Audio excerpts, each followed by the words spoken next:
You've finally found your dream home. You move in. You've spent all your money. Life is good. And then you find out it has asbestos in it. Ah,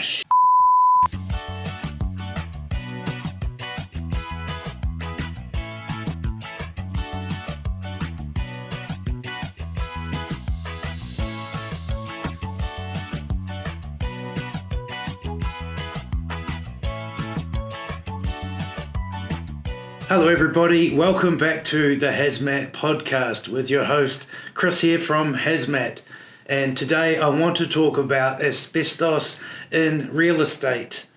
Now this is something that is taking up more and more of my time as a removal and sampling asbestos company, where people are calling me, both buyers and sellers, with questions about asbestos, particularly to the real estate transaction. So I'm going to give you a couple of questions for buyers and for sellers and some information around that which might help you with the process. Okay, here we go. Number one, hey, I'm interested in a property, but I suspect that it might have asbestos in it. What should I do?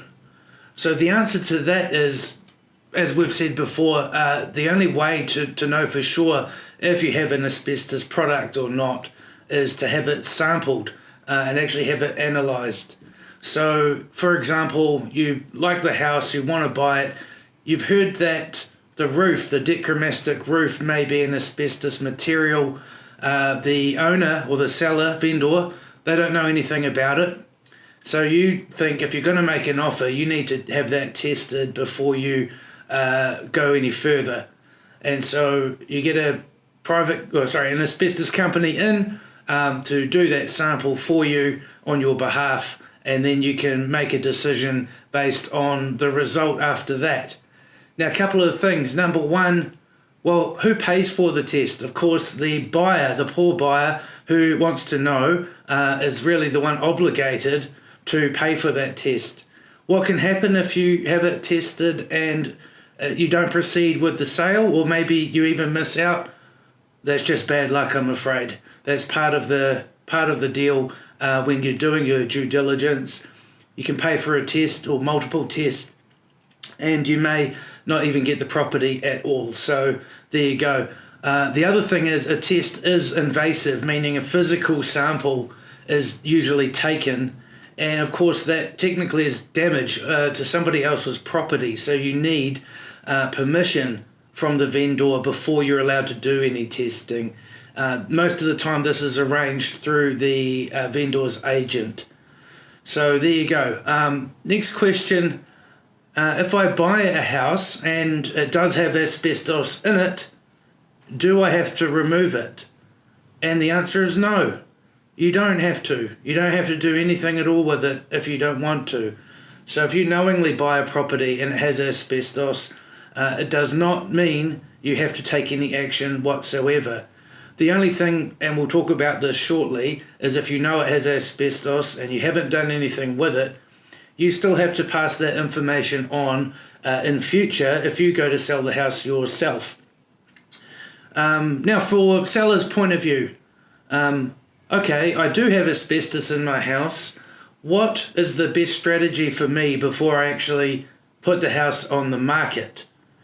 And the answer to that would be, in my opinion, if you do the due diligence for your buyers and actually find out what would this cost to remediate if I was to have it removed, or to get an opinion from an expert to state that it's in good condition or perfectly safe or whatever.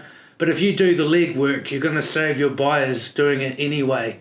And they may come back and do some due diligence and come back with a bit of a lowball offer when you know better because you've done your homework. So if you have a house, you know that it has asbestos in it.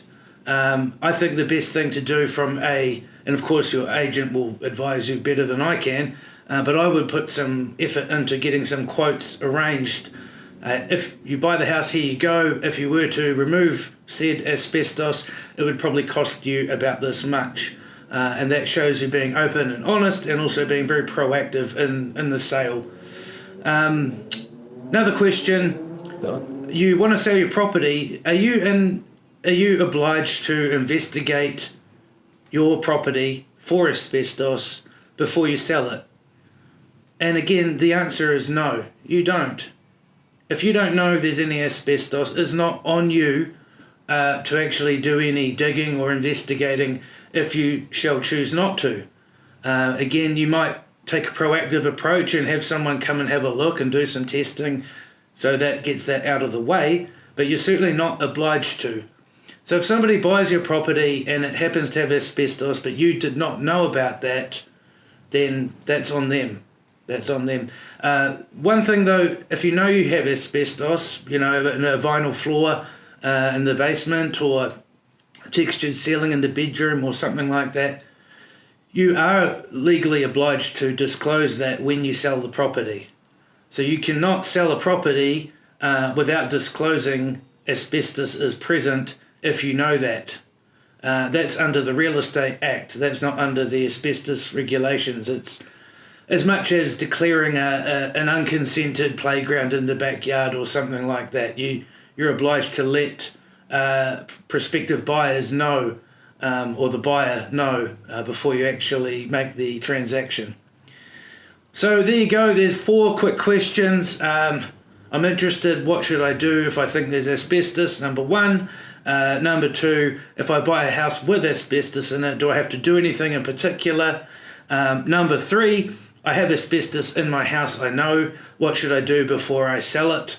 And then number 4, do I have to actually go around looking for asbestos in my property before I sell it? Hopefully that clears a few things up for people. I'll probably direct people here to half of the phone calls that I get at least, and that will probably answer them. So thank you very much, everybody. We will see you again very soon with another episode of the HazMat podcast. Thank you very much.